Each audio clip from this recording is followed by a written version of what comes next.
Welcome everybody into nothing! Just kidding.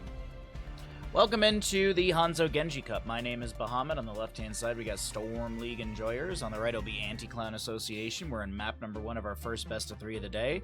And I thank you all for joining me. We got a little bit of housekeeping to do before we get into Battlefield.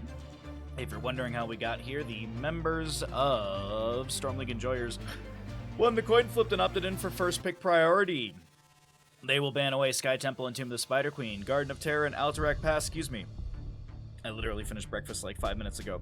Garden of Terror and Alterac Pass will be banned out by the members of Anti-Clown Association. We are in the standard style of Here's the Storm. There are no heroes banned away outside of course, the bans at the top of the screen. There's no meta madness, there's no shenanigans, there's no tournament bans, there's no you can't play amazing heroes like Azmodan or Cho'Gall. There's no bounty incentives. It is just a straightforward Heroes of the Storm tournament. There are 6 teams. We are in round robin day number 3, and this is our first best of 3 of the day. We'll be doing round robin day number 4 tomorrow, and there's only 3 best of 3s tomorrow, so tomorrow is a shorter stream unless I decide to play a lot of Elden Ring later on. So that is something I was thinking about. I was like, if tomorrow's only 3 best of 3s, we could restart stream and play a bunch of Elden Ring. And yeah, I've got a wicked itch for Elden Ring DLC. It is so very good. We played a bunch yesterday.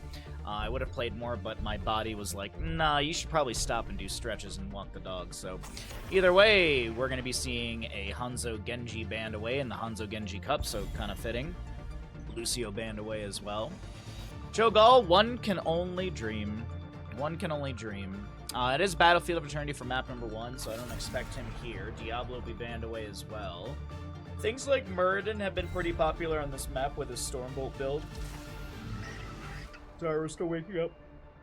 Muradin is actually, not Stormbolt build, but the Sledgehammer at level 4 offers up quite a bit of good damage. You also get the cooldown reduction post level 10. And, I mean, it's not Squeal Team 6, so there's no Porky, but, you know, Haymaker's been making its way into a lot of games as well. But Blaze will be your first pick on the left-hand side. For Storm League Enjoyers, as Anti-Clown Association will grab a Hogger Sylvanas. Don't hate the push potential they bring to the table. Don't hate the kill potential as well. And the mobility is really good as on top of all that.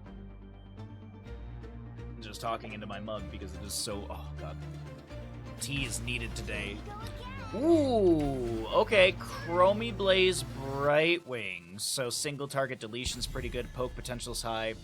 I still think you could go into a Muradin pick, but oftentimes with Chromie, things that have taunts are very, very popular. Varian, by the way. Sorry, my brain kept wanting to say Garrosh. Varian is very popular with Chromie. You get the charge at level 10, so you have the Warbringer, charge every 4 seconds. You got your ability to then taunt every 16, if I'm not mistaken. It's going to be Garrosh, though, okay? They don't want to deal with the Indomitable enemy toss into Groundbreaker Warlord challenge potential, so it's just a setup into Chromie is really, really strong with that. But I still think they could go into Varian. Granted, Anti-Clown Association could grab a Varian of their own. It will be an Uther ban. I'm afraid of maybe a main tank Uther. Not sure if that was actually the priority leaning forward. But double support on this map is fairly, or double healer on this map works out really, really well. It's going to be Anduin and Nubarak, so this is leaning into a dive composition. You know what I'd love to see to round out the draft for Anti-Clown Association? A Greymane. Greymane would be fantastic here. It gives you that dive with the Nubarak Sylvanas Hogger. You have good sustained damage, good immortal burn. I actually really love the idea of a Greymane. Just go full dive composition. Anduin doesn't dive, but you know what? You don't really want your healer to always dive. I was thinking maybe we'd see a Rhaegar, and maybe he goes Purification level 7, so you can do healing denial into Brightwing phase shift targets. But there's that Muradin I was talking about. We got sustained damage from Tracer, so it is going to be sort of this sustained poke from the side of Storm League Enjoyers, whereas Anti-Clown Association have built out a fantastic dive composition. As I said, I'd love to see the Greymane. Li Ming would work with this as well. Her blow-up potential is fairly high. We could see a hyper carry Sylvanas as well. That is possible. We could see like a Thrall or an Imperious picked up here as well to try and stab and lock down Tracer. And there's that Thrall. The root's not going to be too bad. I actually like this quite a bit. get good percent-based damage with the Rolling Thunder level 1. Earthquake or even Sundering, great heroics. So, fantastic draft from both sides. I'm going to pop us into the game, and I'll start us up a prediction in just a moment.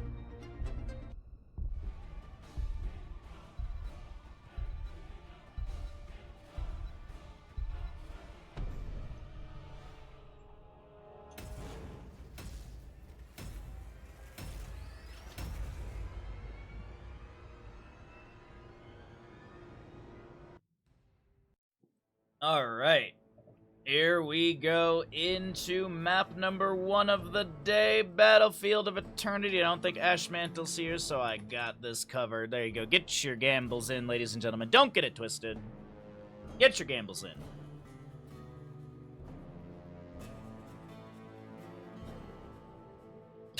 I never read the copy pasta for it, but I love it so much. Gamba is an investment. You'll get a new house. Spend your bandit bucks. If you lose this time, you'll definitely win next time.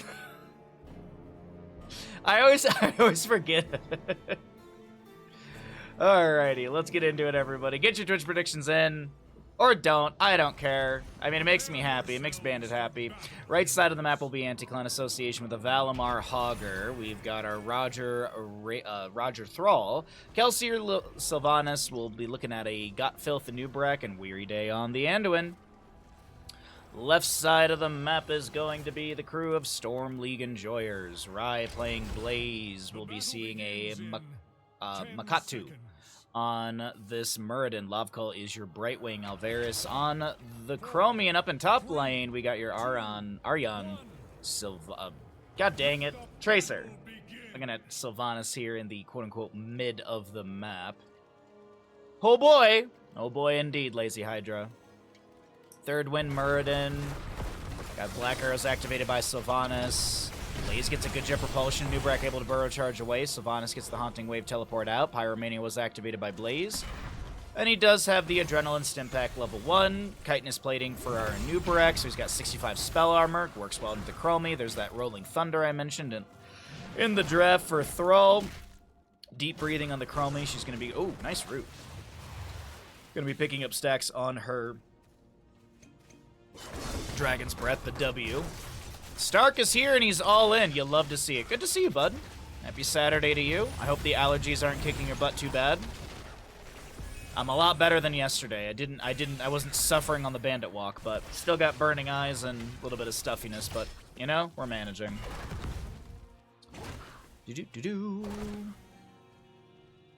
And Hogger level 1 is standard. Even-handed Blessing. Another dive into top lane Fort Front Gate with the Sylvanas Black Arrow. Meanwhile, the enemy is currently working on this camp in bottom lane that Thrall, I think, might have scouted out. Oh, he's about to face check a bush, actually. He's going to take a handful of damage from Muradin, but that's really about it. Tries to throw a Frostwolf back. Doesn't land it onto the enemy. And this will be Impaler camp for the top lane. Oh my god, is that the day in my channel? God dang, bunch of cuties here already. All in time for map number 1 of the day. Oh, Frisky Friday was a blast last night. I fell asleep after eating about half a pound of pulled pork. I fell asleep very early after eating a lot of food. Once again, I woke up and I was like, oh, I missed Frisky Friday. Well, there's always next time. There's always future Fridays. We've got those chronic conditions for our Chromie. She'll have 30% buff to allies, 30% debuff to movement, to enemies. As Valimar in top lane tries to wiggle away from a lot of damage, gets a nice bounce off the wall and avoids the 3-member collapse. You're proud of me? Thank you. Wait, you're proud of me for eating half a pound of pulled pork? You know what? At least someone is.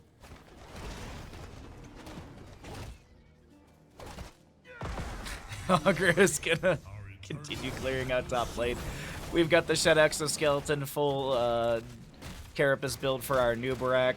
Explosive, Unstable Poison for the Sylvanas. Piercing Light Anduin. Nothing crazy to note. No Storm, no Sledgehammer for Muradin. He's gonna be going into Reverberation. You're proud of me too? Man, chat's proud of me for eating half a pound of meat. Alright. I should eat half a pound of meat more often. Maybe I should do it on stream. Sylvanas able to get the Haunting Wave after the Pulse Bomb does connect, and it looks like this bottom lane camp does push onto the Fort Front Gate, but the Black Arrows from Sylvanas will clear things out a little bit faster, or help clear things out a bit faster. First Immortal Phase is here in the north-south positioning, and we'll be seeing traded damage right now. Muradin, I think he was just trying to slow things down a little bit, but he'll be caught by an Impale. Either way, it's still going to be the first half of the Immortal going over to the members of Storm League Enjoyers, but not by a ton. We're looking at less than 1,000 in the difference. Wait, no, less than 2,000. Wait, no, math. Don't look at me, chat. Don't look at me. The math was there in my head, but the words didn't come out right. Anduin does go down to Tracer. First blood over to the members of Storm League Enjoyers. As a reminder, Storm League Enjoyers are the Polish crew, full team of Polish friends, as we do have the Anti-Clan Association, which I think is a bit of a mixed bag. I think we've got Canadian and United States players, which I know North America, you know, in general, but still. A new Breck goes down the left-hand side. That's the but still. Muradin Dwarf tossing back in. Honger with a little bounce through. Chastise did connect onto the Brightwing.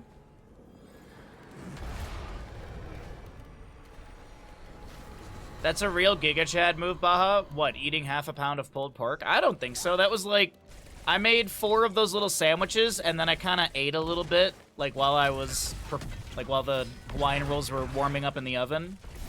I ate a little bit with my fingers, because it was delicious and wanted to test it. Tonight I'll have another good amount of pulled pork, but I'm going to have mac and cheese on the side.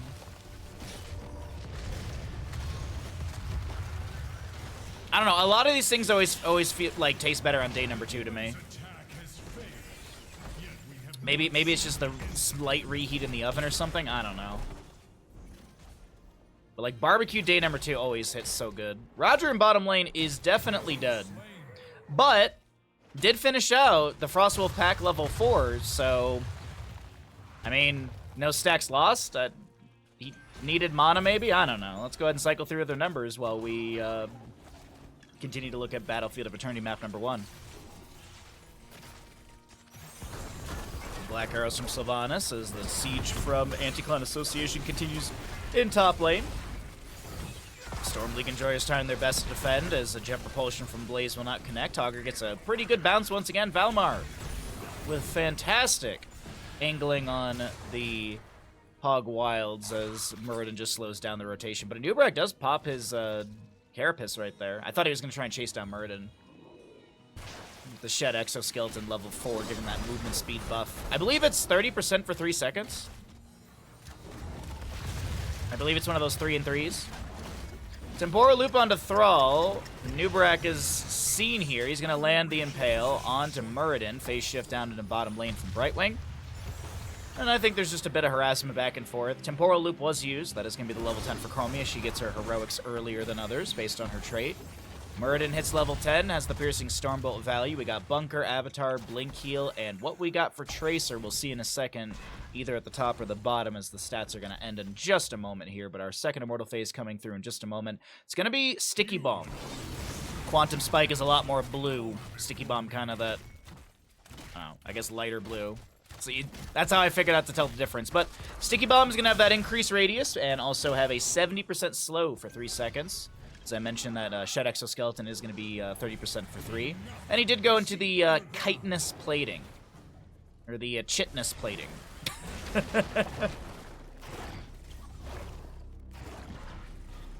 What a weird word.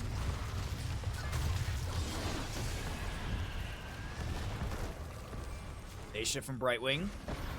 Bolsters the HP of this Blaze. Little poke from Thrall with a Chain Lightning, but they can't stick around on the side of Anti-Clan Association for long here. They're going to need to deal with the enemy team, because slowly but surely Chromie will poke down this Immortal, and there's really no race. Sylvanas does go to the right-hand side to try and race things down. Temporal Loop onto Roger.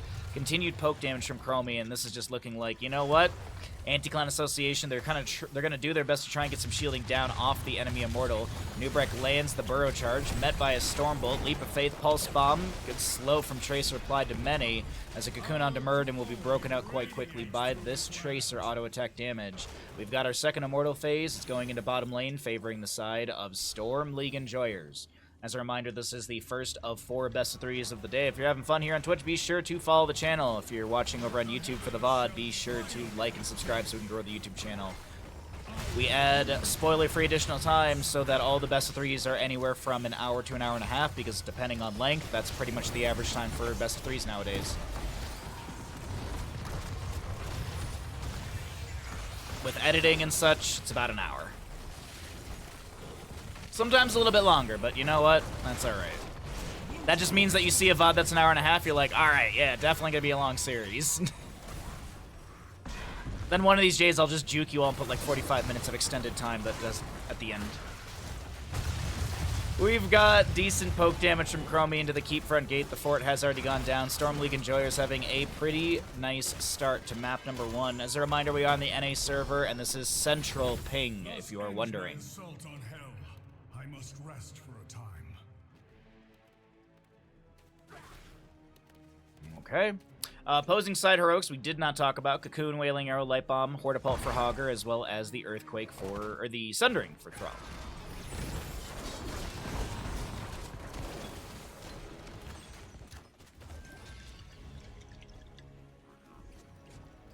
Alright, so Hogger looking to step out here, trying to take down top lane fort. Anubarak burrows in, lands that. There's a good Sundering from Thrall as well, the Wailing Arrow, and Brightwing goes down to the deep dive of Hogger. The Black Arrows from Sylvanas allowing Hogger to back away, but he is going to be hit by a Temporal Loop and a whole heckload of sand. Hogger's going to be taken to the beach, but you know what? It's a 1-for-1 trade with the fort going down in favor of Anti-Clan Association. They find their first kill of the game, and they get a little bit more experience, that passive experience gain, the periodic catapult pressure in top lane. Things are looking a little bit better for Anti-Clan Association, who are waking up here in map number 1, as it is kind of early for some of our NA players, depending on your coast. More poke in from Chromie. Third Immortal Phase will be spawning here. A little Chastise out from Anduin. Twin Flames hitting the fort here.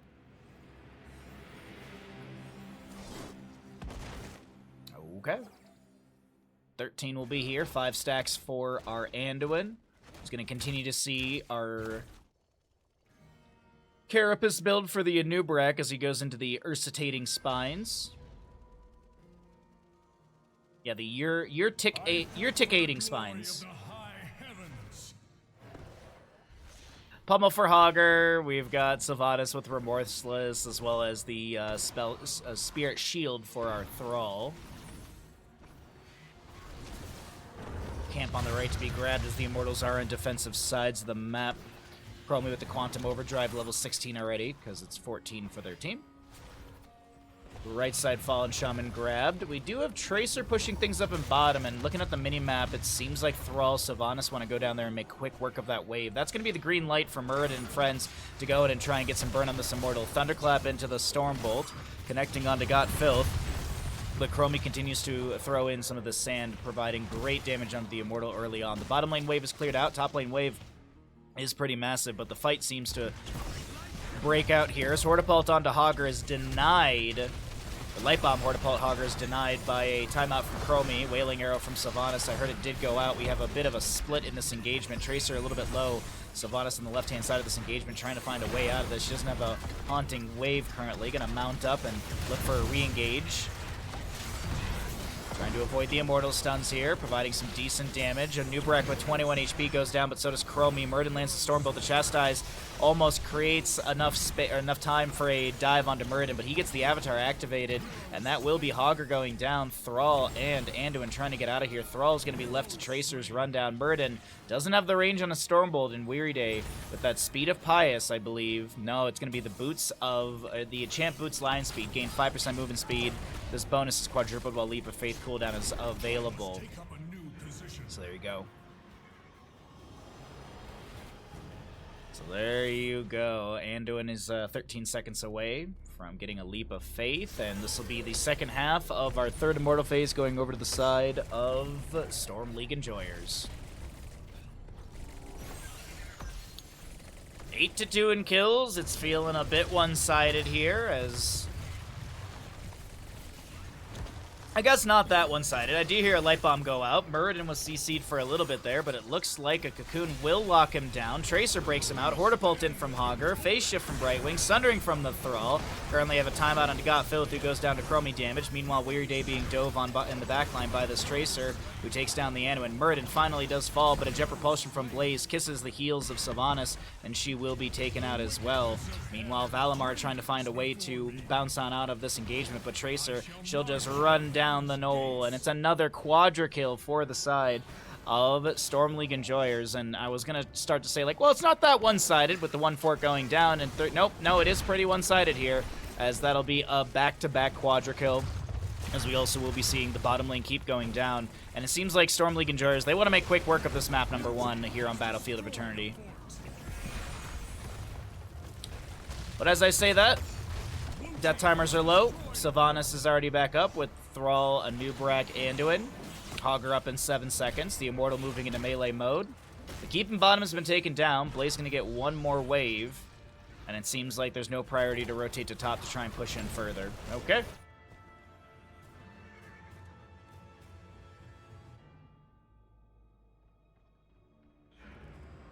Don't mind me, just chugging down as much tea as possible so we can wake up a bit more here. Well, how Anti-Clan Association comes back into this is, that's the question we really need to figure out here. It's even talent tiers. It's a 2-level difference currently. I mean, math-wise, it's about a level and a half, but still, numbers.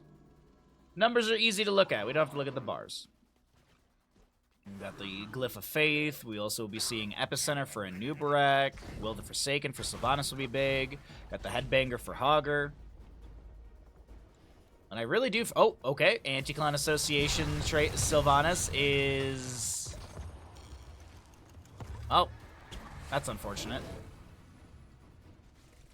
That's really unfortunate. Blessed be the Bush Trap. As, wow. That's just giga unfortunate. I think Anub'arak may be dead. Leap of Faith number 1. He burrow charges to... Oh, no. It's stuck in a loop, though. The second Leap of Faith will be utilized here. Alright, well, 2 Leap of Faiths down, back to back. Yeah, Sylvanas kind of just exploded there, huh? Actually, we can do this for funsies. Let's see, this button, this button, this button. Sylvanas took 3,093 damage in 0.9 seconds.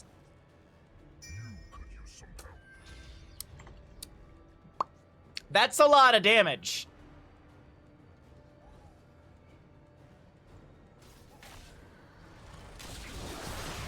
Anub'arak discovers Muradin over here. His health bar getting shredded as the Thrall will be able to land that Sundering. We did have Avatar activated, but that won't save. Hogger with a decent bounce, and that will actually mitigate the pull from the stuck in the loop temporal loop. Meanwhile, Blaze getting chunked here. He does pop that Juggernaut plating from level 16 to be able to get some extra shielding off that spell damage that was dealt to him. Sounds like a healer issue to me. Oh, was that it? What's up, Foo Fighter? How you doing today, bud? Alright, left-hand side will be grabbed, or excuse me, the Fallen Shaman on the left-hand side is grabbed over here. And this is going to be a Mortal Phase started. There's a lot of pressure into these waves. Impaler camp top. Bottom lane, it's a little further back, but there still is this catapulted minion wave approaching the core exposed. Immortals will be raced down, and there's going to be about 1,300 difference or so. Very close Immortal race between these teams. We got Gotfilth setting up over here in the bush. Cocoon down for the next 7 seconds. Looks like teams are going to go purely into race. Core is being threatened, but it's being threatened is the best way to put that currently. And the Immortal race will be won by Anti-Clan Association, but I feel like they're going to be spending a bit of this time clearing out Core. Oh no, the 2 catapults they've taken. Oh, it's got a little bit of... Nope, it's got no HP. All right. So yeah, Thrall and friends, they'll go back, they'll clear out these waves. The Immortal, I don't think it's going to get much value. Maybe it takes the fort down to like a third, maybe like 25%, but there's a lot of really good damage on this Immortal that doesn't have a whole lot of shielding, dealing 1,788 damage into structures. It's already down to 75% HP as it arrives to the fort here.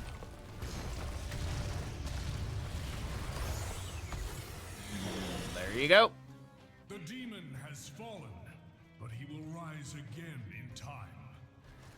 Murden checking the bush with a Stormbolt. Where's our Chromie Trap chillin'? I'm looking to see if she's placed one around here. Doesn't look like it. Murden, Dwarf tosses into the bush. I think a Nubrak was already out of that.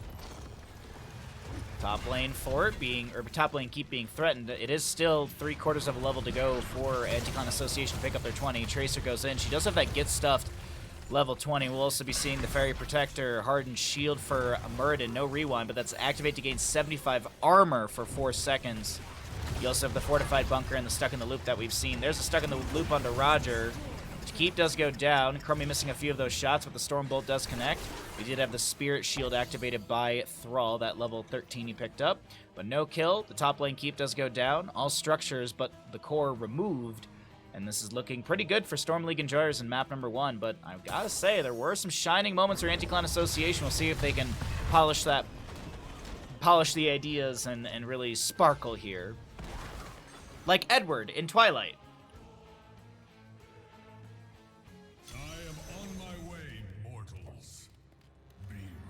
Alright.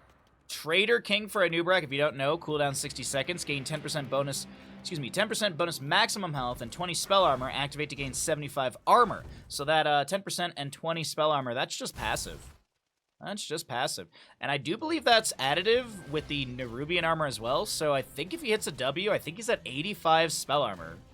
I do believe that is, I believe it would work that way. We'll have to keep an eye out in the next engagement and see if it does add up like that. Stormbolt onto a Nubrak, burrows in, lands the Impale follow-up, Wailing Arrow from Sylvanas. It doesn't look like it stacks, as I saw it just go only to 65 for a moment there. Yeah, it's only jumping up to 65, so it doesn't go... That'd be insane if it was 85% spell armor. But we do have Hogger going down first. Blaze comes in with a Jet Propulsion, Leap of Faith onto a Nubrak, who did pop that Trader King. And the first half of the Immortal does go over to the members of Storm League Enjoyers. And the Immortals literally just swap north and south positioning. Core is being threatened on the right-hand side. This kind of feels like, as long as we keep them from backing, we win this game from Storm League Enjoyers. Thrall trying to take down this Tracer and Muradin, but it's just not working out. And Paler Camp Catapults, they're locked onto the core at this time.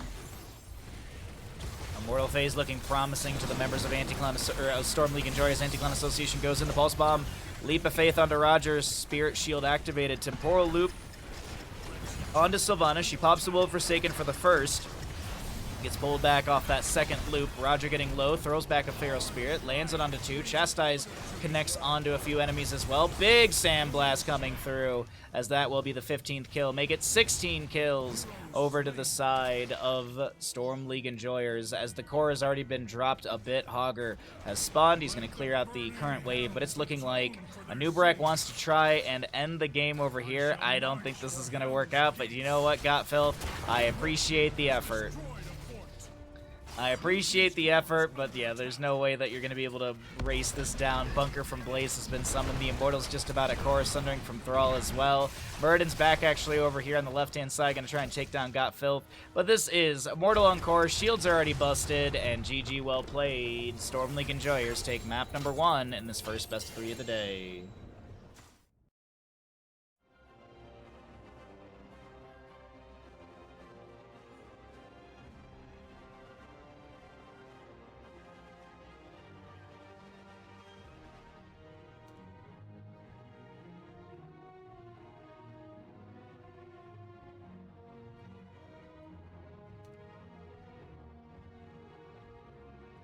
Alright, we are 12 subs away from our goal. We're going to go ahead and get set up for our next map, so that's time for us to do everything we always do.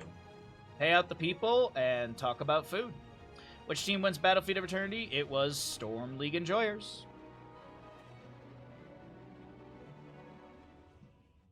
Welcome back, everybody, into the Hanzo Genji Cup Round Robin, Round 3. My name is Bahamut. On the left-hand side, we got Storm League Enjoyers up in this best-of-3 series, taking us to Dragonshire. Actually, I lied. This is going to be Anti-Clan Association taking us to Dragonshire, as the losing side, Anti-Clown, opted in for No, they opted in for first pick. Sorry, my brain, I thought that... Anyways. So this is going to be... I said it right the first time. So Dragonshire is going to be the choice of Storm League enjoyers. Anti-Clan Association did opt in for first pick priority as the losing team. Okay, yeah, I completely looked at that backwards. So, Blaze first banned. Don't disagree with that. Muradin was pretty good. Chromie was really on point. Overall, I mean, the draft of Storm League enjoyers wasn't anything crazy and didn't show anything like, oh my god, this is mind-boggling. I can't believe they're able to play this with such ping or anything like that. So, doesn't seem like Storm League enjoyers are too hindered by any sort of increase in ping, and I don't know, that map number 1 was really well played. Gonna see a Blaze Brightwing band away. Junkrat Lucio on the left-hand side. First pick still over to Anti-Clan Association. Hogger is up and available for Dragonshire if they want to go into that again. Durell's not too bad for controlling the top lane objective. Rexar is a little bit of a secret sauce we see here and there, but not always. I'm just curious, though, what they actually want to lean into for their first pick. Could go into the Sylvanas, could go into the Chromie for their own team. There's a lot of options here. Is going to be Sylvanas early on. I do want to point out, Hanzo and Genji are up and available for the members of Storm League enjoyers if they want to grab this early on. Both of those heroes work fantastic for this map, and you can kind of mold your draft around those two heroes. You could go into a dive draft. You could honestly pick up Johanna and kind of go a little bit of, you know, just have, not really so much a dive, but just have a lot of control, and then just kind of slowly whittle down the heroes. But it's going to be Dahaka, Chromie. I don't disagree with the choices here. Chromie was really good in map number 1. Dahaka fantastic for a map like Dragonshire. A lot of mobility between the top, mid, and bottom from the bushes available. Could be seeing enhanced agility. Could be tissue regeneration. Doubt we'll see not symbiosis. That's level 7. Doubt we see the Darkstorm level 1. Man, my nose today, I'm just so stuffed up all of a sudden. Just starting to talk a bunch, I guess ruined it. Uther and Diablo. We did see a target ban onto Uther earlier. Is this going to be a solo Uther is the question. I don't think it's not doable. It's just oftentimes he's paired in with something else. But Div is up and available if Storm League enjoyers want to get rid of that. Actually, I don't hate the idea of banning out Medivh. Gonna be Genji instead. Give me 1 second. I'm gonna blow my nose. It is just so annoying. What's up, Saddle? Because you showed up, I have to turn off my camera. That's why. No, I'll be right back. 2 seconds. 2 seconds.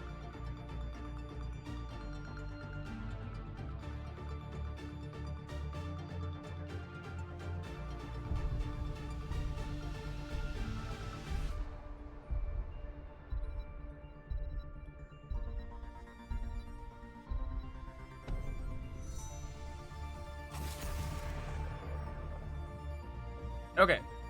Oh, there we go. Whoopsies. Welcome. Alright, good to see you, Saddle. Also, thank you, good morning, good afternoon, good evening to all the lurkers and such. Thanks for being here. Appreciate it. Thanks for watching the channel and supporting the stream.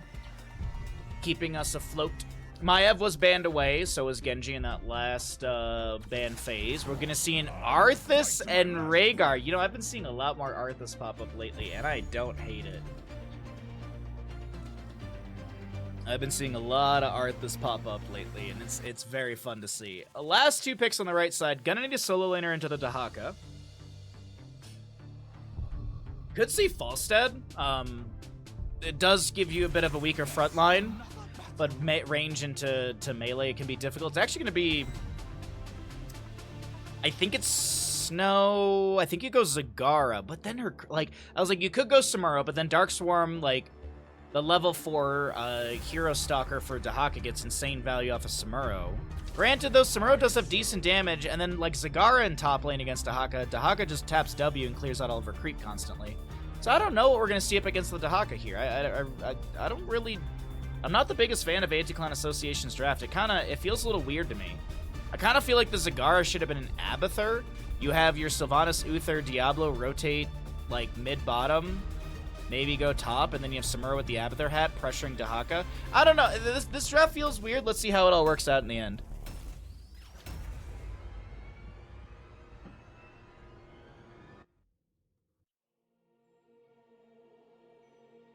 All right, we have got... Excuse me, I was trying to get more tea. Storm League enjoyers versus Anti-Clan Association. 5-minute gamble. Get your predictions in.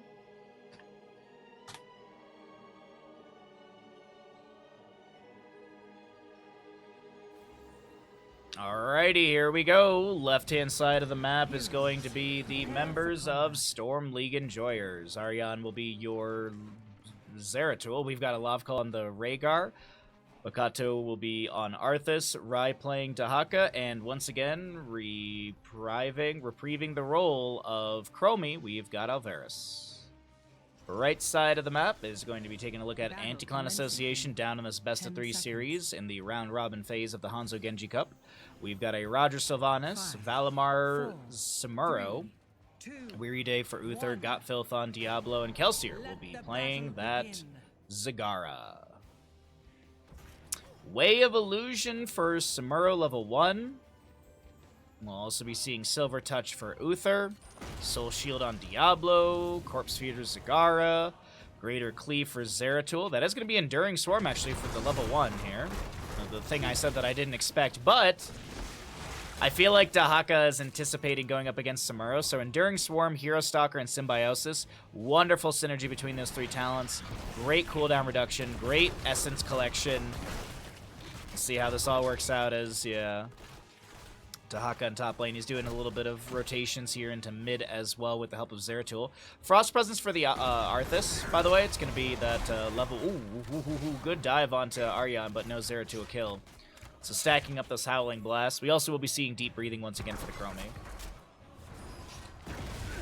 Alright, Twitch prediction up. Level 1s are on your screen. We've got some camps to be broken out to as we've hit 1 minute mark, and we also have the announcement of the Dragonite.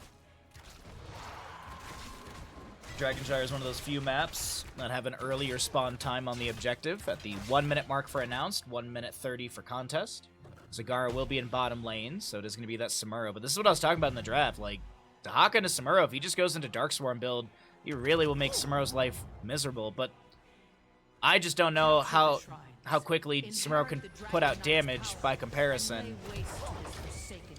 And Dahaka's not going to give any... He's going to attempt to not give any free stacks over those mirror images. Diablo comes in. Zeratul able to blink away. Takes a few autos from those mirror images as our objective phase will be held for just a second there by the members of Storm League Enjoyers, but I think Samuro got top. Chromie's holding bottom up against Zagara.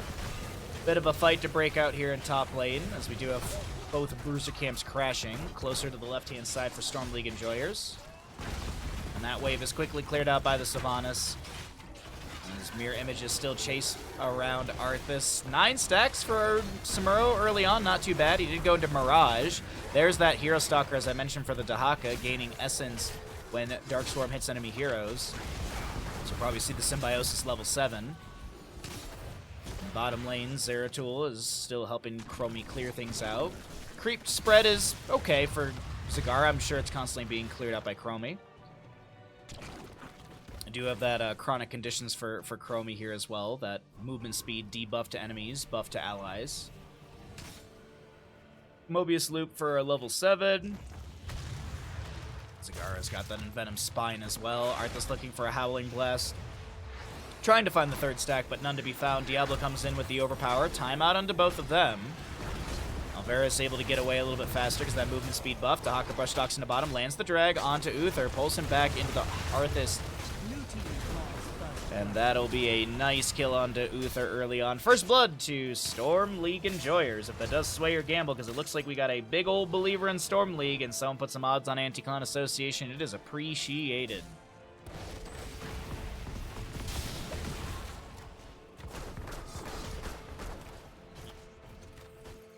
Arthas Frozen Tempest active right there, debuffing movement speed and also attack speed as well, so that just made Uther's life so miserable. So good drag into that Frozen Tempest, as 7 talent tiers actually going to be hit faster for Anti-Clan Association. Still had Soak in the top lane during all that with Samuro, so he was pulling in a little experience to make up for that kill. But early game kills aren't going to yield a ton of experience. Diablo drops a Fire Stomp into the enemies. He did go Soul to Flame, as well as the Eternal Flames level 7. No real advantages right now, as we do have our Zeratul and bottom clearing things out over here. And once again, give you a second, sorry.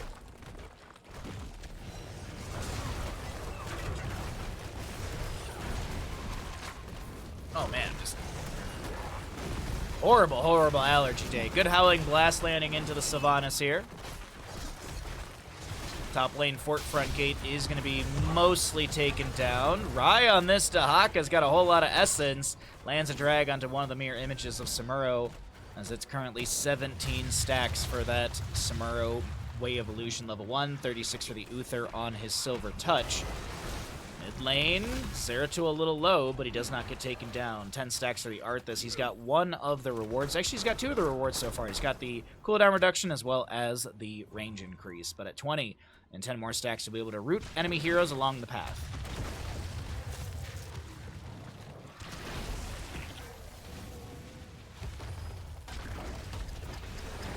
Alright, so Dahaka brushstalks in, overpowered by Diablo, who was Tempora looped back into a spot where Chromie can take him down. Second kill over to the side of Storm League Enjoyers. Anti-Clan Association have to leave this camp on the right as Zeratul is invaded. And with Diablo dead for still 11 seconds, that's just, yeah, you just give this away, you let the enemy team pick it up, and Anti-Clan Association should be hitting 10s first. Of course, Chromie already got her level 10. She's got that Tempora loop. Samuro trying to get the counter pressure, trying to play that global factor in the top lane. Dahaka getting some good value off of those mirror images really quickly. He's going to be able to activate his level 10. You actually saw him grow an arm from the adaptation. He's going to be picking up the, well, not adaptation, sorry. He's going to pick up isolation. Zeratul with the Void Prism. We got the Ancestor Healing, as well as Army of the Dead, and Chromie with her Tempora Loop. On the opposing side, it will be that Lightning Breath, Divine Shield, Wailing Arrow, Illusion Master, and Devouring Maw. Not bad. Zagara will find the Time Trap. Chromie's going to break it, replace it. I saw Diablo floating around over here. Thought he was maybe going to jump into bottom lane and try and help Zagara try and take down Chromie, but no. Little poke from Arthas with the Death Coil. Lands a Howling Blast, picks up another stack right there. Samuro mirror images in top lane, trying to get more stacks off of this Dahaka. Keep in mind he's able to micro those mirror images now with that Illusion Master level 10. And wants to try and finish out those stacks as quickly as possible. Chromie's got a level 13 with that timeout available. Overpower into stun onto Arthas, but that Frozen Tempest slowing down Diablo. Does activate his Soul Shield, looking for maybe a Fire Stomp through the enemies. There it is. Shadow Charge onto our Dahaka. Stun from Uther as well. Lightning Breath activated. Silver Touch is done. We got a VP onto a few members on the right-hand side, but Aryan is able to make it out with like 70 HP. It was Roger, the one who was caught inside the Void Prison. And Samuro is going to be able to swap images. He finishes out his level 1 stacks. 7 minutes 30 in. Diablo has discovered the Rhaegar in the rotation. Haunting Wave into Wailing Arrow. Is there enough damage? Someone will get that last auto, and it's Samuro finding the kill. First kill for the side of Anti-Clan Association here in Dragonshire, map number 2. First best of 3 of the day. Black Arrow from Sylvanas locking down this fort here in top lane. Arthas heads down into bottom to help out Chromie hold the objective. I don't think we've actually had a Dragonite summoned yet from either side, and now that I think about it. Tempora Loop onto the Zagara right in front of the fort front gate. Zagara throws down the Devouring Maw, but the Tempora Loop doesn't set anything up here. Zeratul is in bottom lane. Diablo hit with a Singularity Spike and a Howling Blast. A little Death Coil as well for a bit of healing onto our Arthas. 17 out of 20 stacks on that Frost Presence. Level 7 for Zagara, the Bile Drop. 1 out of 12 stacks for those Corpse Feeders. Or the Infested Drop, excuse me.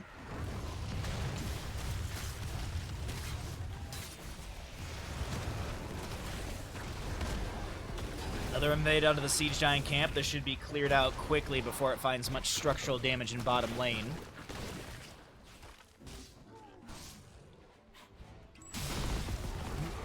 Howling Blast landing onto Uther, but is there any sort of follow-up? Good drag from Dahaka.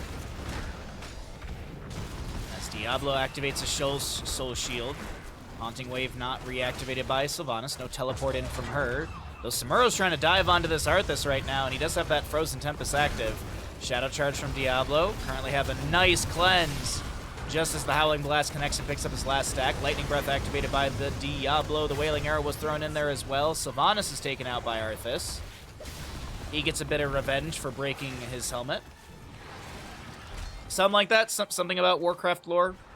That sounds about right to me. Arthas is still trying to run down the Zagara, but won't be able to do anything about it. By the way, level 13 is that Shattered Armor. Enemy heroes hit by Howling Blast have their armor reduced by 15 for 4 seconds.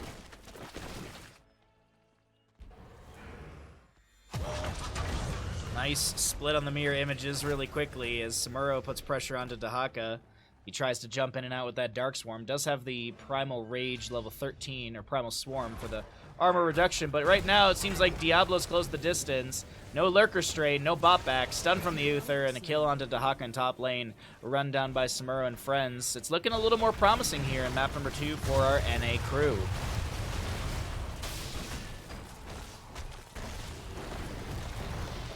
I mean, if NA wins, if Anti-Clan Association wins this and takes us to a map 3, that's a pretty good payout for the believers, or I guess the doubters, technically.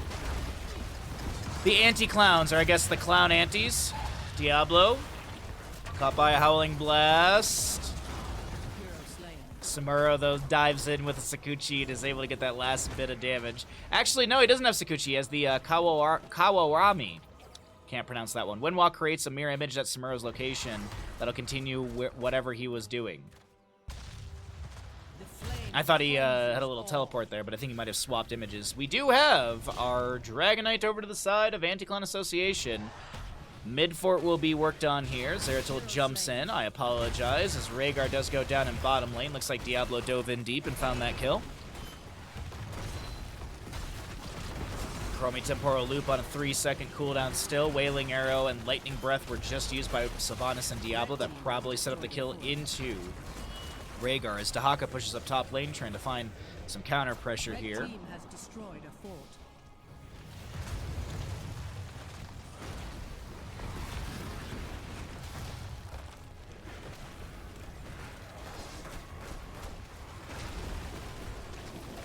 Clown aunties.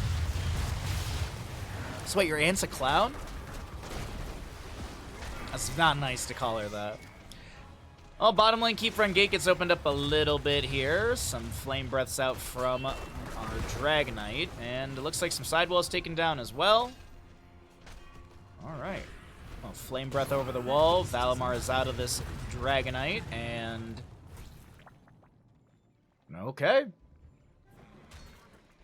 Storm League enjoyers might be needing to start prepping a draft plan for map number 3. I gotta say, this Samuro play...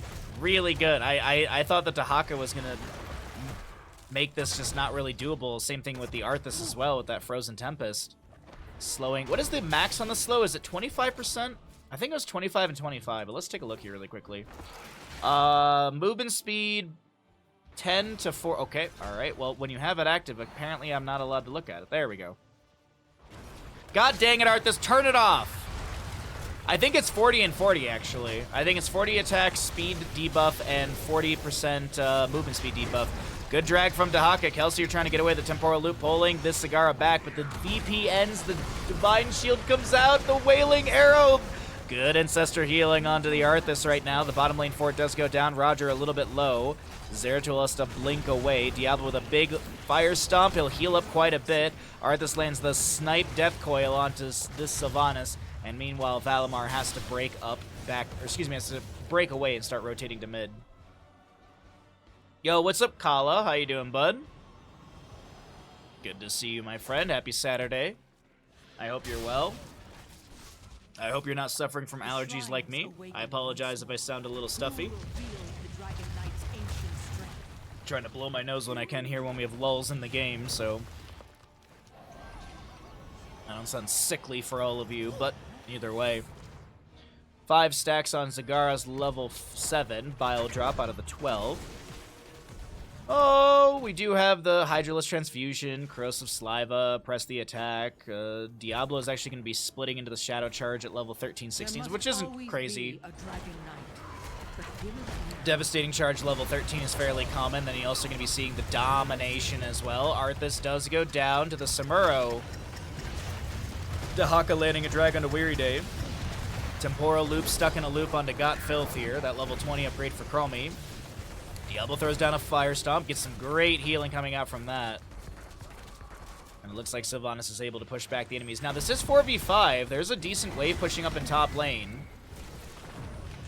But it doesn't look like the members of Anti-Clan Association can find a way into this engagement they like. They have the advantage in the team fight. They almost have 20 as well. And I think they might be making the same realization as I am. It's like, well, you know, we don't really need to fight here. We can just play this slow. We can play it safe. They probably, the members of Storm League Enjoyers, don't want to step into us, Anti-Clan Association, without their Arthas right now. So a little bit of poke back and forth. Dragon Knight being set up here. Zeratul does have the counter channel on top. Samuro making his way up over there.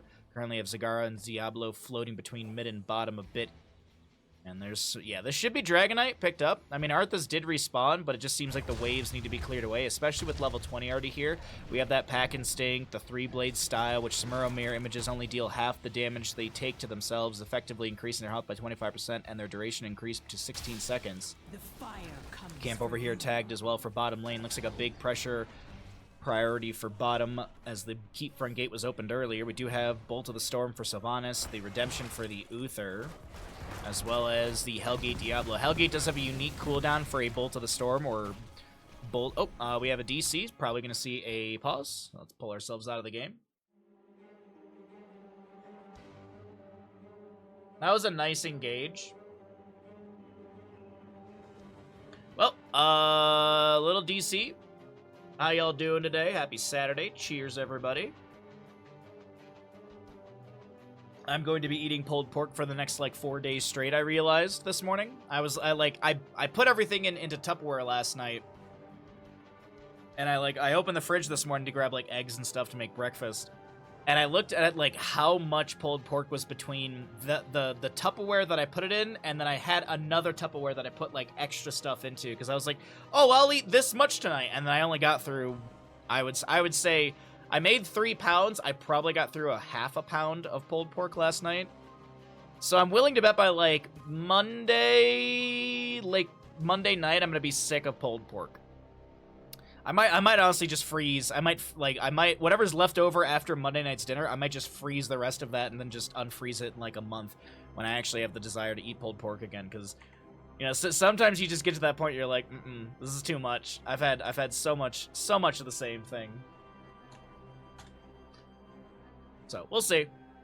But I am pumped for tonight. Tonight, it is going to be pulled pork and mac and cheese. And then tomorrow, I'm going to do the Hawaiian roll sliders again. I think I'm going to go to the, like, after, because tomorrow's a shorter stream day. So either we just do a short stream and I take a nice day and a half off and actually relax, or I burn the candle at both ends and we stream tomorrow the games, and then we play more Elden Ring, because God, it's so good. It's so good. It's so difficult. It's so good. What's up, John? How you doing, bud?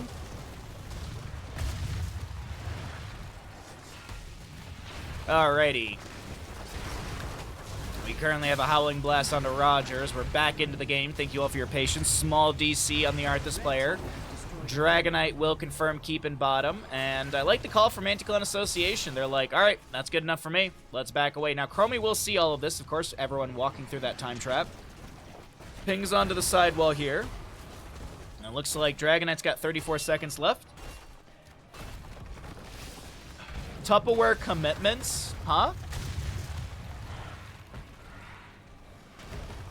Is there some Tupperware meme I'm unaware of?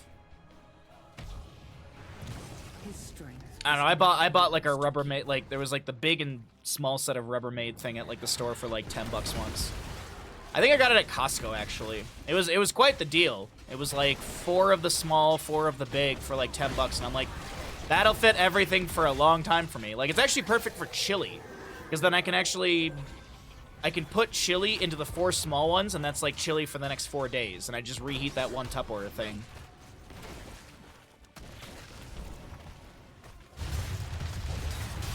But usually if it's like a pot of soup, I just put the entire pot of soup in the fridge, and then when I want to reheat it, I just put the whole pot back on the stove. Because a lot of the soups that I make typically have, like, a bone broth base, so, I mean, no point in taking any of that out. You just leave the bone in. It's only going to get better and tastier. You commit to too much food with Tupperware? Well, so the thing is for me, like, I only do one big thing, and then I eat all of that thing. Or, as I said, maybe I'll freeze, like, 1 to 2 days worth of leftovers, but I never make, like, fried chicken, then I make chili, then I, like, no, I don't do that. I get what you mean, but no. I'm like a 1 meal at a time guy. I can't plan that far out. Prepare yourselves, heroes. The shrines will soon Like, be active again. If someone was like, "Hey, let's get pizza tonight for dinner," I'd be like, "Nah, dude. I got pounds of pulled pork to eat. Hit me up next weekend. I'll be interested."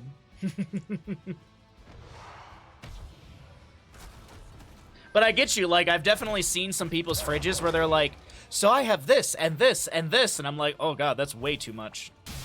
See, that's when you get to the point where, like, you freeze stuff and then you like clean out the freezer 2 years later and you go, "That's where that chili went from, like, 2002.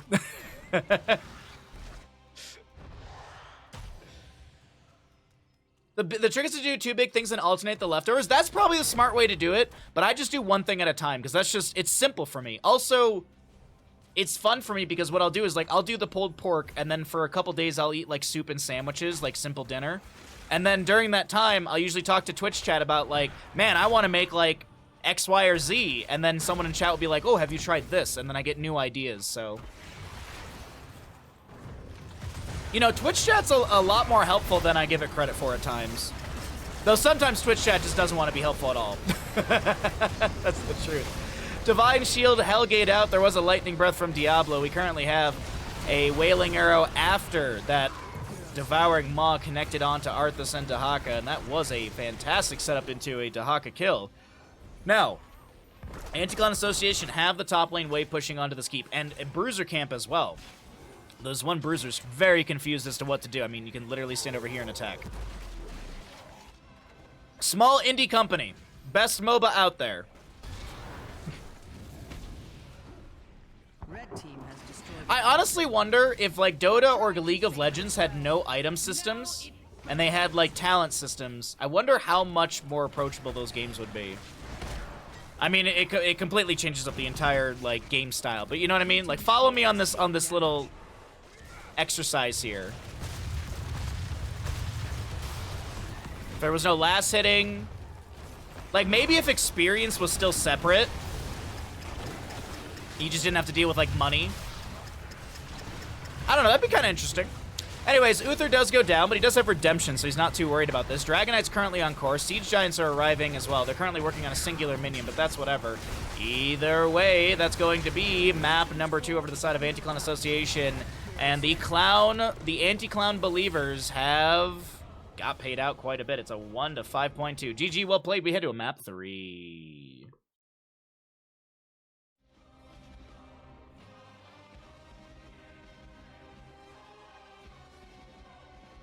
Cooking for one is hard. That is very true. That is very true. If it was me and someone else, alternating between 2 meals, very doable. Because if I were to make chicken and, like, if I made, like, chicken one day and, I don't know, pork chops the next day and alternate between those, the pork chops and chicken would go bad before I could get between all that food.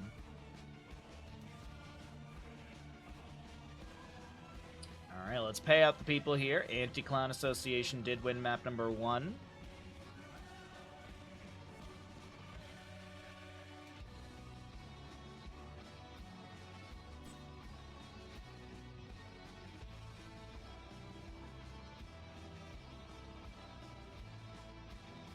All right.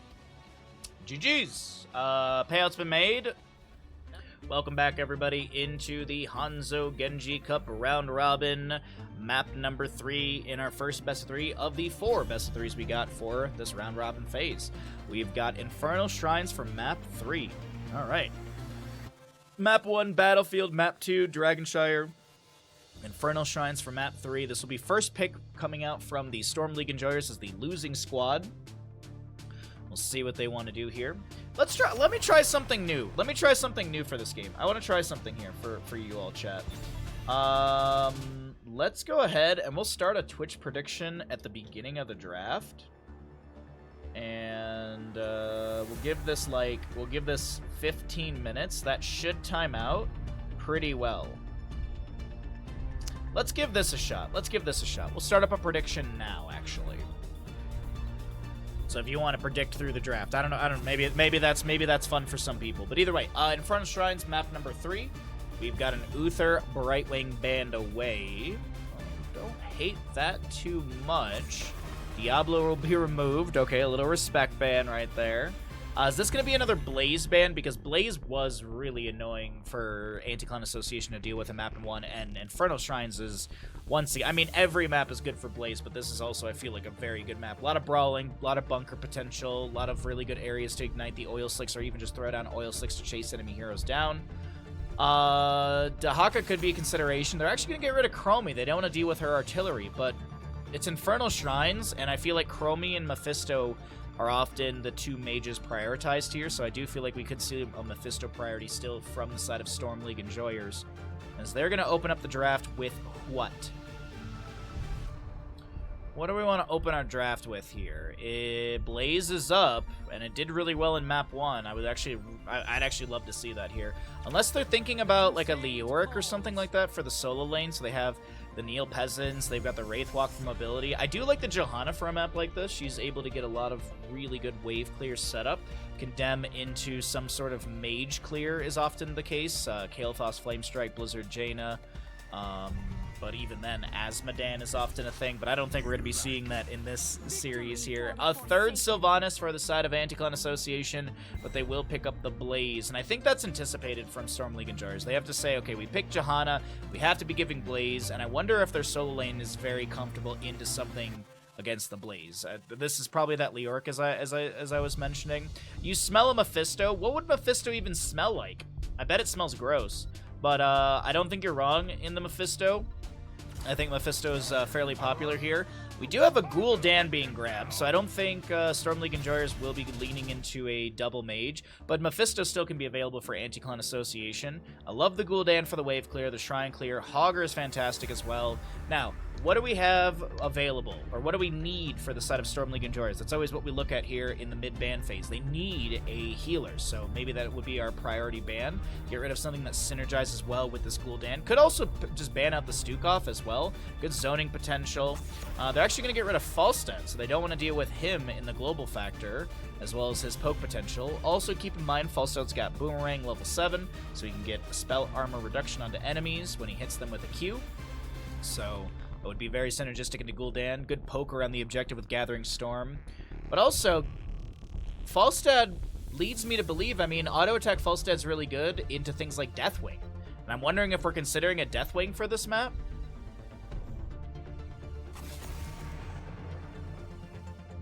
Nubrak will be banned away. Okay. I feel like Mephisto would smell... if you've ever been to the beach, like there's like a weird beach sewage smell. I feel like it's that, but like even worse. That's the way I think Mephisto would smell. Anyways, we've got Diablo and Nubrak were banned away for tanks. The idea of Muradin's not bad here, honestly. I like the idea of a Muradin. Gonna pick up a Malfurion variant. So Malfurion leads me to believe that there's gonna be some sort of mage with all this. Actually, wait, no. What if they pick up a Stitches? What if they picked up a Stitches and they actually went Colossal Smash and then Sylvanas Burst and stuff like that? I don't think that'll be the case. I think realistically the last pick on the right side could be a Junkrat. Actually, either team could be going into a Junkrat here.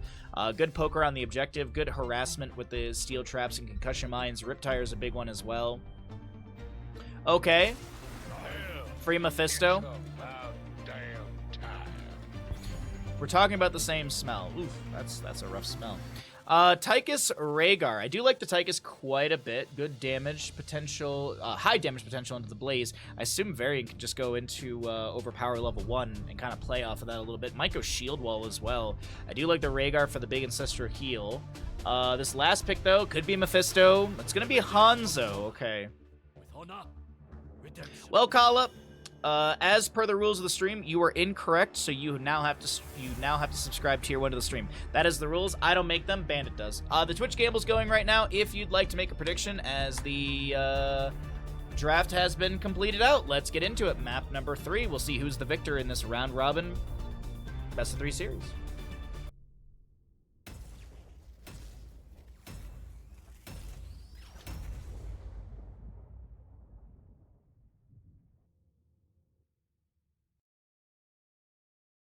Alrighty, here we go. Twitch Gamble's up and available if you would like. And it looks like people started gambling at the end of the draft, so no need to do 15-minute gambles. Granted, though, this is still going to give you a long time to get some channel points in if you believe in one of these teams. So we got a big old gamble on Storm League Enjoyers away again.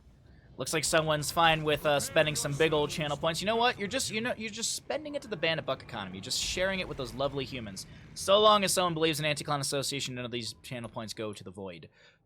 Sylvanas, played by Roger here for the side of Anti-Clan Association. Where is my music? Weary Day on the Malfurion, Valimar with your Blaze. We got a Kelsier, Hanzo, and Gotfilth with this Varian, and there's that overpower level 1, as I mentioned, against the Tychus. In the top lane for the members of Storm League Enjoyers, trying to shut down a reverse sweep potential in this best 3 series. Rai will be your Hogger for Storm League Enjoyers. Makatu on Johanna. Aryan, Tychus, Lavkol, Rhaegar, and Alvarez will be playing the Ghoulish Daniel. Echo Corruption level 1 for Gul'dan. Simple Geometry, Hanzo. Tychus with the quarterback. As we mentioned, the overpower, like, why is overpower a thing against Tychus? When parry blocks a hero's basic attack, the heroic strike cooldown is refreshed, and the next one does 40% more damage. So, yeah, there's that. That's very nice against Tychus. Overpower is often considered something against things like Tracer as well because of her high auto attack speed.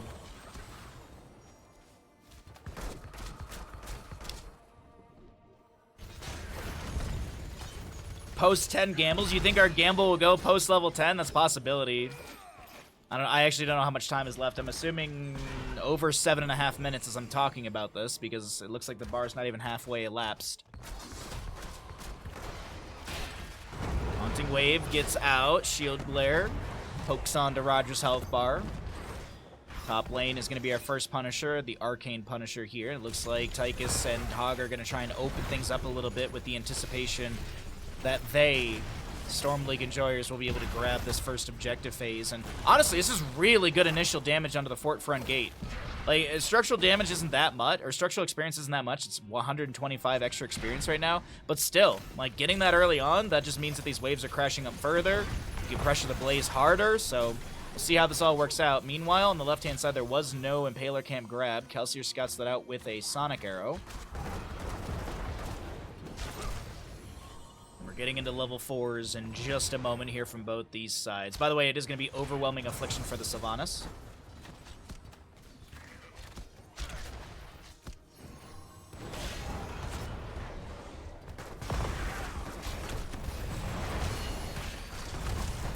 Varian getting low here.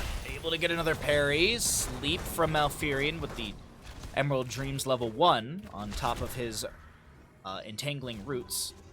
Does, of course, have that Rejuvenation level 7. We've got the Unstable Poison for Sylvanas, Explosive Arrow Hanzo, Taunt Varian.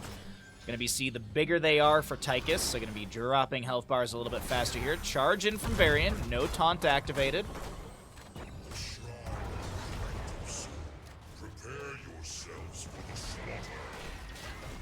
Haunting Wave out from Sylvanas. She's able to disengage. Currently have our Hanzo grabbing this camp over here on the top right.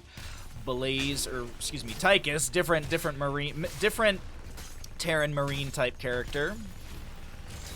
We'll be seeing Tychus, Hogger, and Rhaegar grabbing this camp on the left-hand side. Varian leaves the mid camp. Seems like the priority is around this Arcane Punisher. Blaze actually will grab the mid lane clear really quickly with an Ignited Oil Slick. Oh, excuse me.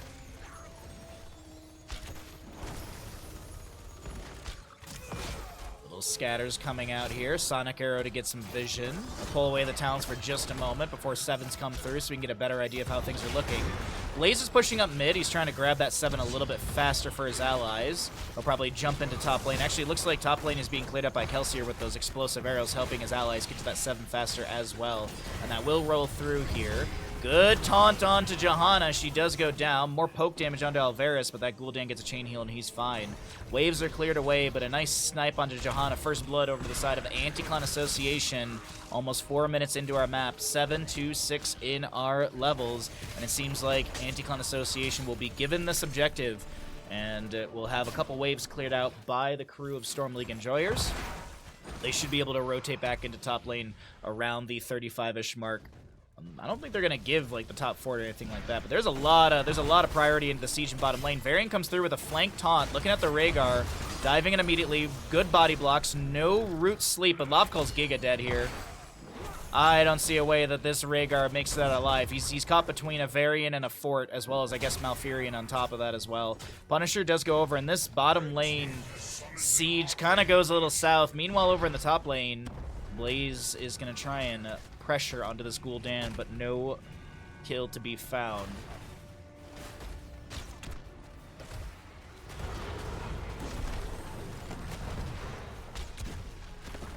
Alright, well, Punisher is going to be left to top lane. Black Arrows in the bottom lane activated by the Sylvanas as we're approaching. Tens as always, we cycle through the other numbers. Simple geometry, by the way, 2 stacks if you are curious during this. We do have that Punisher going down. Didn't even get the entire front gate. Was pulled over and got some damage onto the fort. Granted, though, in bottom lane, there is going to be that entire gate going down. So nice structural damage coming out from the side of Anti-Clan Association.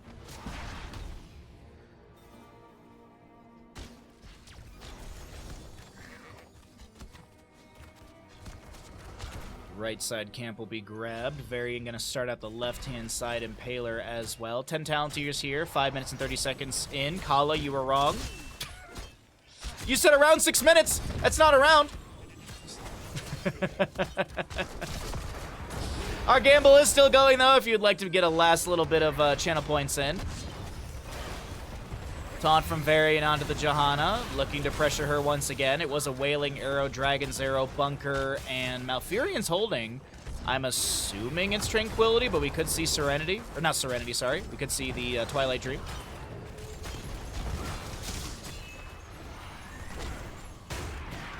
Bless Shield off of Varian, looking to try and chase him down. Good body blocks. Dragon's Arrow from Hanzo.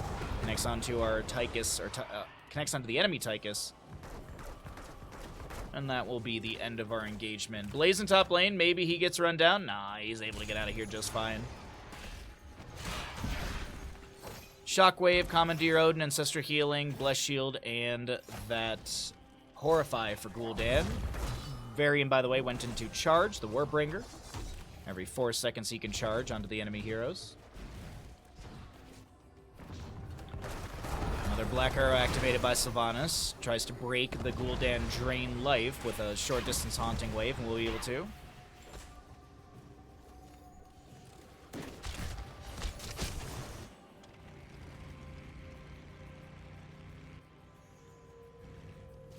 First team to get 10 generally has a 60 to 65% chance to win. Not in my Storm League games.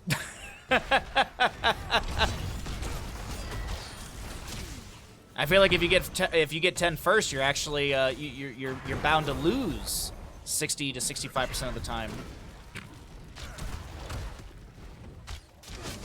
Why? Don't ask. Because second Punisher is here. Frozen Punisher will be available in the mid lane. We've got a level difference between these two teams. 2 kills advantage to the side of Anti-Clan Association here on Infernal Shrines. And Anti-Clan Association looking to reverse sweep the members of Storm League Enjoyers who did start this best of 3 series with a victory on Battlefield of Eternity. Fell behind against the Samuro composition of Dragonshire. And now we'll see how things work against... well, I was going to say, let's see how things work, but it's that level difference, and now it's a talent tier difference. Shattering Throw from the Varian. I love this quite a bit into the Johanna. Do love a good Shattering Throw to break that shielding immediately. We also have the Jet Propulsion Collision Course. We have the Remorseless, as well as the Ninja Assassin and the Nature Swiftness. But Commandeer Odin and a spin-in from Hogger. Commitment coming through from Storm League Enjoyers. They are not going to sit back and give away an Immortal. This is a Hogger bounce into the enemy team. Ancestor healing doesn't come through in time. Horrify from Gul'dan trying to create some space for the Johanna. Dragon's Arrow goes wide of the enemies this time.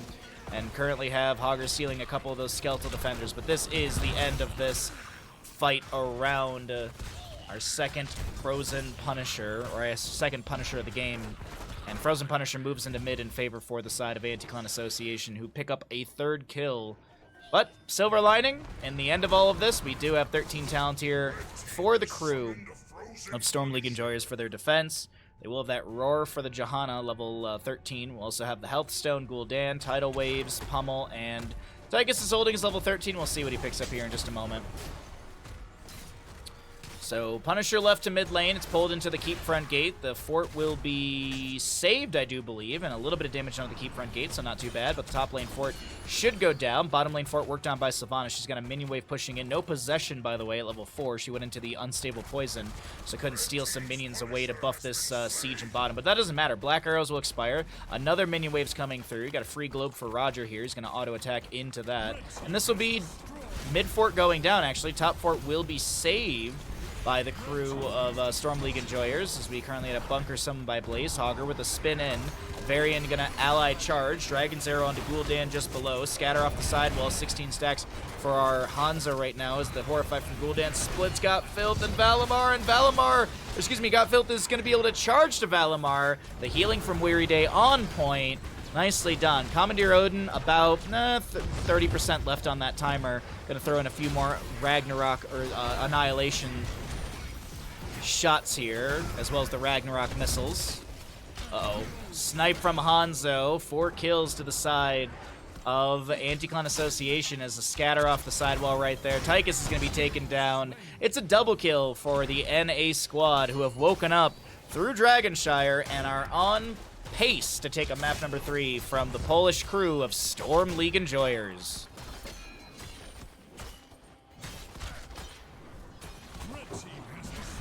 Three forts have gone down in the last, I don't know, minute and a half or so in favor of Anti-Clan Association. Speaking of our red squad, they still have 50% of a fort in top lane, fort front gate in mid and bottom lane. The gate has gone down, but the fort is still very healthy. Bless you from the Johanna won't connect onto the enemies here. Horrify from Gul'dan. No, that was a Wailing Arrow, excuse me. Jet Propulsion does discover Hogger on the right-hand side. Some scatters bouncing around with the Piercing Arrow. The keep front gate is damaged, but no sidewall or anything opened up. Now, I do believe if the members of Anti-Clan Association get the next objective, they will be able to take down Keep and maybe take down Core. The next Punisher will be, if I'm not mistaken, Arcane, right? Because did we just have a Frozen, or did we just... No, the next one should be Mortar. Yeah. Sorry, I thought we were on the 4th Punisher, not the 3rd. And then I realized, wait a minute, we haven't added Mortar Punisher yet. Good scatter off the wall, good invade onto the camp. There's no camp steal, but there is a kill at least. Aryan's so very low. Tychus trying to get out of here, and Varian's got the last auto attack needed. Taunt just came off a cooldown. If Varian wants to chase in further, does land that onto the Johanna. Scatter arrow off the fort front wall, or the keep front wall doesn't connect, and that'll be the end of that. But there's that Mortar Punisher summoning in top lane, and the momentum, the pacing, the map number 3 is looking all good for Anti-Clan Association.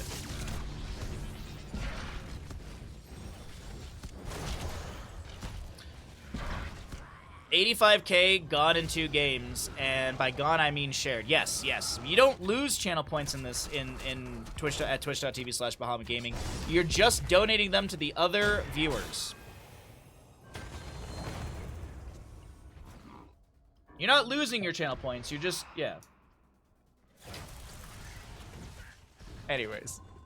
Waves pushed up around bottom and mid. We currently have Blaze starting at the top objective. We've got a camp on the right to be grabbed. It is a 2-level difference, but that 2-level favors the side of Anti-Clan Association. Man, it's funny how map number... We've literally reversed how map number 1 was. Like, there was a point in map number 1 where it kind of looked like this, where it was 2-level difference. Even talents here for the time being. Gonna try and find a fight. Dragon's Arrow from Hanzo getting a big splash onto 2. The Tranquility activated by Malfurion. He's pushed back by Horrify, but it doesn't matter. the charge keeps going in, and Lavcoil is going to go down to a Moonfire of Malfurion. Currently have Blaze body blocking the Commandeer Odin, and I gotta say, Blaze's booty's so big it's able to block an entire mech. Black Arrow's activated by the Sylvanas. Commandeer Odin does go down. It's a quadra kill for the side of Anticon Association as they have waves crashing in through top. The Black Arrows from Sylvanas will expire here in a moment, but the Hellhounds from the Shaman have tanked a few extra tower shots, and Anti-Clown Association with the reverse sweep to start out the day. Chat, you love to see it. You just gotta love a reverse sweep situation. Now, if you're a believer in the Polish crew, I do apologize, but you know what? Good job, Anti-Clown Association. They wake up, they take map number 3, they shut things down, and that'll be GG well played. A victory to Anti-Clown in this first best of 3.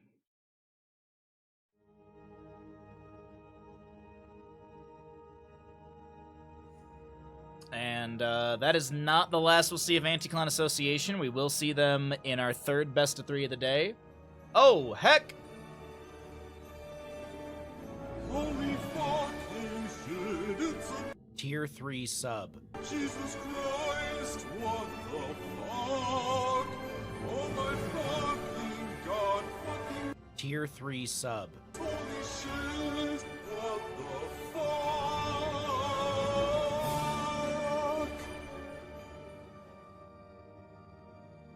Holy fucking shit, it's a tier 3 sub. Jesus Christ, what the fuck? Oh my fucking god, fucking tier 3 sub. Holy shit, what the fuck? Lard, thank you for the tier 3 for 40 months. I appreciate that greatly. Quality message in there as well. Thank you very much for the tier 3 sub. See, chat, I told you, we have the best tier 3 subs on all of Twitch. Our tier 2s are pretty good as well. Maybe we can see every single alert today. But that was 11-0 on map number 3, and Anti-Clown Association shut things down. GG, well played. Thank you again, Lard, for the continued support and being